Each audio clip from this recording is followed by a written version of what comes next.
Theatre is about expression and stories.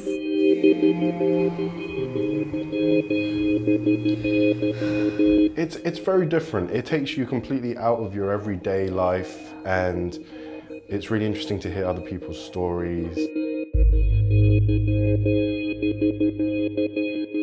What I love in theatre, that you can show the concrete and through the concrete the general, and playing back the personal story of someone is also a common point. We can also find our relation. It's a story about humanities.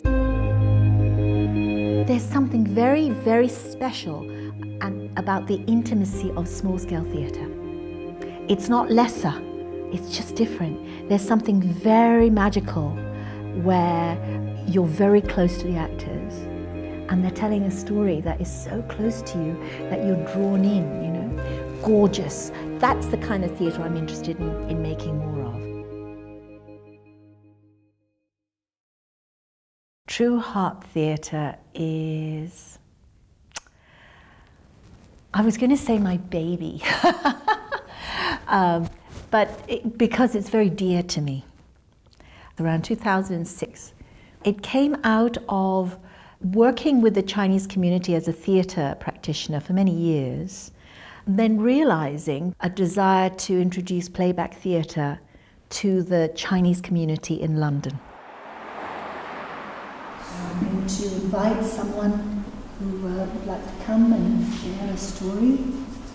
All stories are welcome, especially the ones that are emergent. So who feels they'd like to come and sit? Playback theatre is improvisational theatre that works with people's true stories. So it's different, very different from the kind of impro which is based on humour and cleverness, you know, very skillful, very entertaining. Playback is also entertaining, but very, very different in the sense that it's inviting real stories from the audience. And of course, when we're listening to personal stories, we're brought in touch with our own stories. If it's a story about family, we will be touched in some way in relation to how that story relates to our own family story, and so forth and so forth. So it's a very humanizing kind of theatre, and so the foundation has been the playback theatre practice and the community service that we do with that. Who else in that time around you? What a white knuckle ride it was, you know, literally. It expands me. It expands my sort of repertoire of who I am. My expectation wasn't high, but when I came here, I was like, oh wow, they can like just improvise and just do it on the spot. So it's like really impressive. There's no judgment from anyone. I think it's very interesting. As you just met people for the first time, after hearing their stories, you kind of feel like you kind of know them a little bit. And at the end of the day, every person within the audience is going to get a different emotion from the piece. Including your father, your sister certainly. Yeah. And your mum is happy? True Heart is part of the global movement of playback theatre in the world. So we're not the only company doing playback theatre. For me, True Heart is specifically coming out of and serving the UK Chinese community.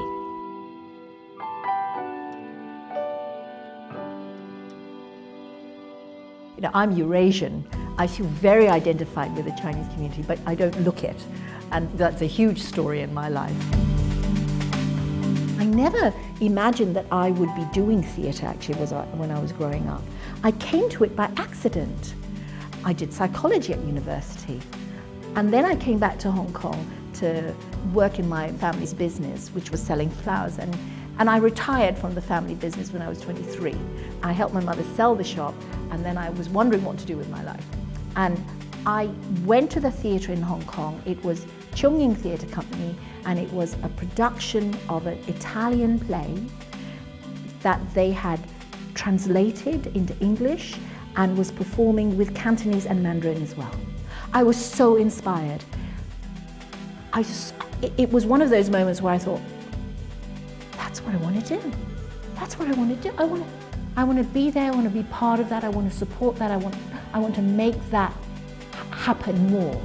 So that was my first job. I walked into theatre, started off as a stage manager, and then I trained as an actress. So for me, theatre is my natural path.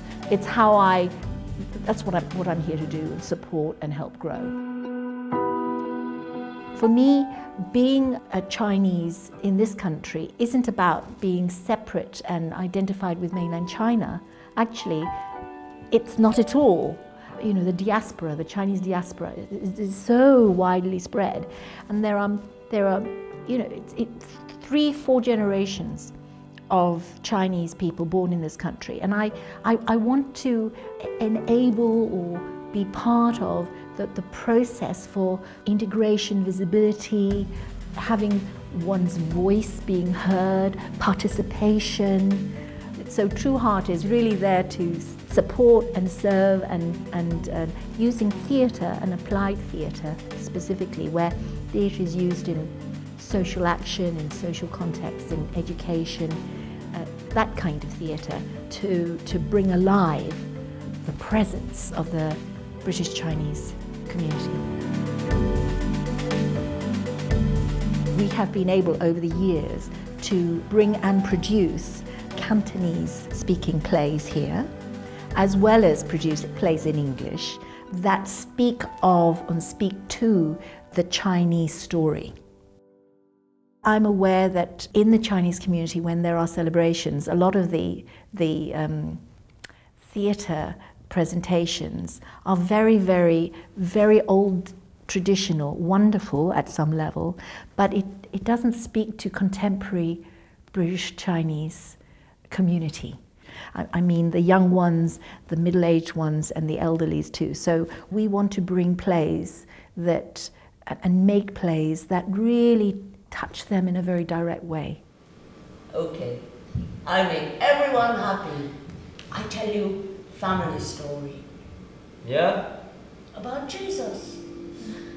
I don't get it. About how our family come to be chosen by God. Golden Child was something that was introduced to us by a colleague, a friend, and I'm so grateful because I love David Henry Hwang. He's prolific and he's an inspiration. So when our colleague brought the idea of doing Golden Child to us, and I looked at it properly, I thought, oh, this actually fits in with our interest in autobiography, because Golden Child is very much about his own family.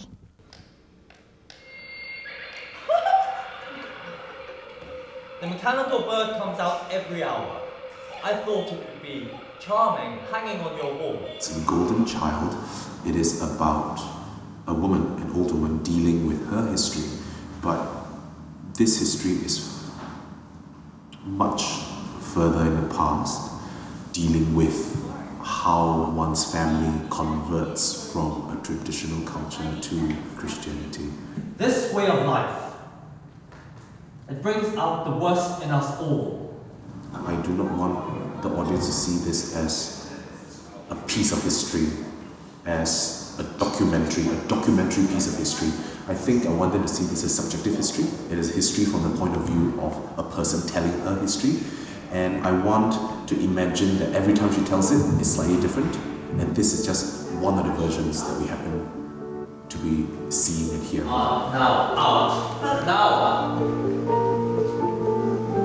The way that Ping has carved the play into what it is, it's much more real and honest, and the constrictions that are put upon us, such as the behaving and acting with the time element of it being turn of the century China, you know, it's harder to be expressive because women back then only had certain gestures that were allowed, and he's very particular about where we lead the people on this journey. He's very particular about the truth that you're believing and what they're believing. Stop whimpering!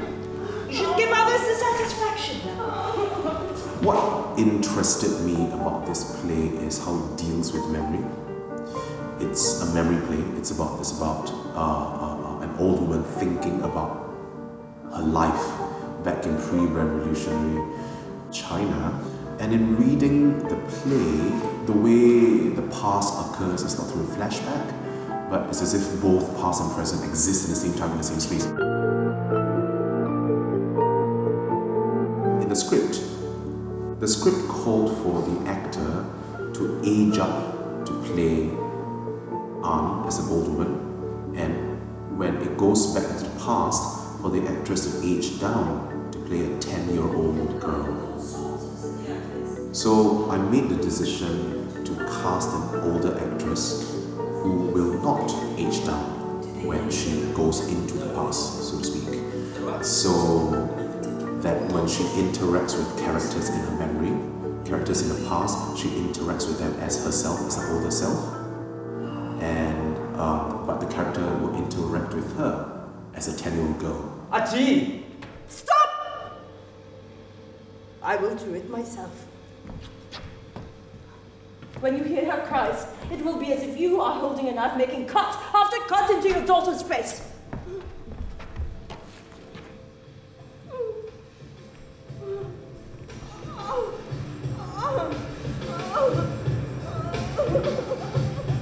Ping's the first Chinese director that I've ever worked with, and he's really, really culturally specific, which a British director wouldn't be able to give me, basically, because I'm British, essentially. Like most of the people in that room, like, apart from, one or two or whatever, I mean, that we're all British.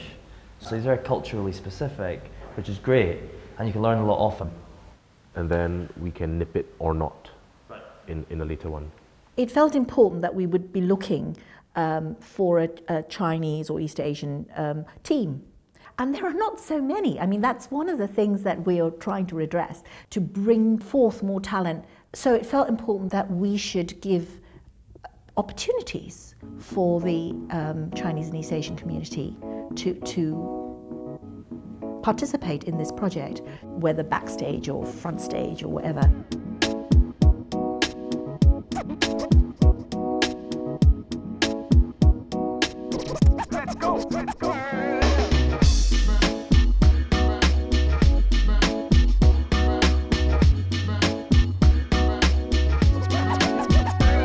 Our discussion, Ping and I, about China in the 1900s. We discussed how we would like to portray that period of time as a visual sort of concept, and that we weren't really interested. We were quite keen not to just try to replicate that time, but to find the essence of that time and really try to distill it and create a stylized world which would essentially encapsulate all of the finer details of that period. So we were very, very keen not to just replicate as a naturalistic set in China 1900s. I don't think it would have done our vision justice nor the play as a modern telling of the story.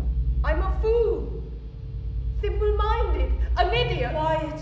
You have some nerve complimenting yourself at a time like this. A key thing in the show is, what happens on the surface is not necessarily what's happening, in the head. Mm-hmm. And so what the set allows the actors to do especially is to really play and, the difference between, being behind a curtain, if you will, or something that's not quite visible, and what's actually being shown is what we're playing with.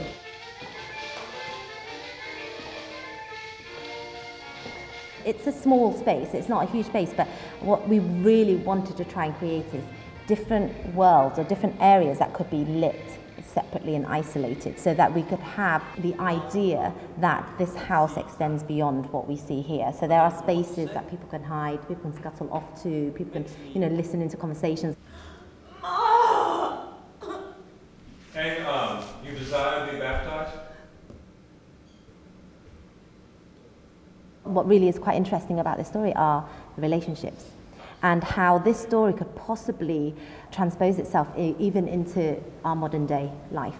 there were lots of points in this story that I could relate to myself, and I think many of our peers still relate to. There's always that sort of push and pull of cultures, like, do we do this? Is it the right thing? Is it against what we've been brought up to believe, tradition, culture? And I think it's more about trying to create a modern set and tell the story, David's story, but also make it sort of resonate with modern audience. The basis of the story is how a Chinese family, a pre-revolutionary Chinese family, deals with conversion from ancestral worship to Christianity, and that is something that I feel I can relate to because there are people in my family. Of course, I can't claim to remember the time before the Cultural Revolution, but there are people in Singapore, many of us still maintain ancestral worship practices, and there are parts of the family who have converted to Christianity. So the tensions and the confrontations, I suppose, that occur because of this difference is something that is very immediate to me. So in that sense, I feel that's one of my ways into the world of Golden Child. So we stay in Philippines, where whole family now worship Jesus. So you must follow in footsteps of my father. Are you crazy? Theatre enables us to have a mirror to our lives. It's a really important thread of our cultural development. It is so enriching for all of us. And I want to make the kind of theatre that isn't just about ha ha ha ha and then you forget. You have a nice time and you forget. I want to make theatre where you make discoveries about yourself, about your story, about friends, about your community, about life. I thought you wanted to be modern. I do. But does that mean I can no longer be Chinese? This play was written in the late 90s. It's still very resonant to our experience all over the world, actually, and was revived in New York. And then we brought it to England. Very resonant story for so many people here. It was particularly satisfying for me to see so many people from the Chinese community who'd never seen theatre before turn up. So that was very satisfying, that somehow we'd managed to get the news out. And they were all ages, so young as well as older. And I saw families come in too. Wow, that's really, really important, because that sort of participation in mainstream theatre is yet to develop more. So we were really accomplishing what we set out to do, which is developing audiences. And to have had the involvement and great support of David Henry Hwang, the fact that he's more than happy to support smaller companies like ourselves, we feel very, very lucky and privileged that's part of his way. He wants to support the next generation and the work that still needs to be done in terms of developing community consciousness around theatre, the arts, and how inspiring and supportive arts can be to cultural development, as a community. But I want you to, and you don't have to depend on cloth, I want you to show us the joy of your love for each other. It has been challenging. I sometimes talk about me sort of knocking my head against a brick wall, trying to wake up the overseas Chinese community to the potential of the arts, theatre in particular. And how important it is that it's not just something, a sideline.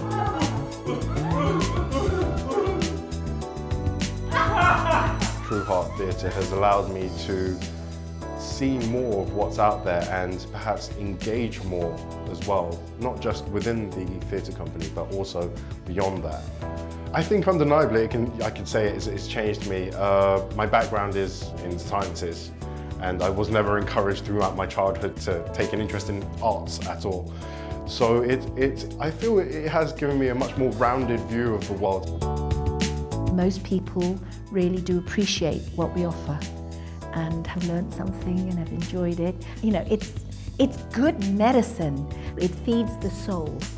So it's one thing to feed the body, but if you don't have something that can feed the spirit and the soul as well as the mind, then we're hungry as a community. And for me, theatre is good medicine. It's about life. It's also about entertainment. It's art.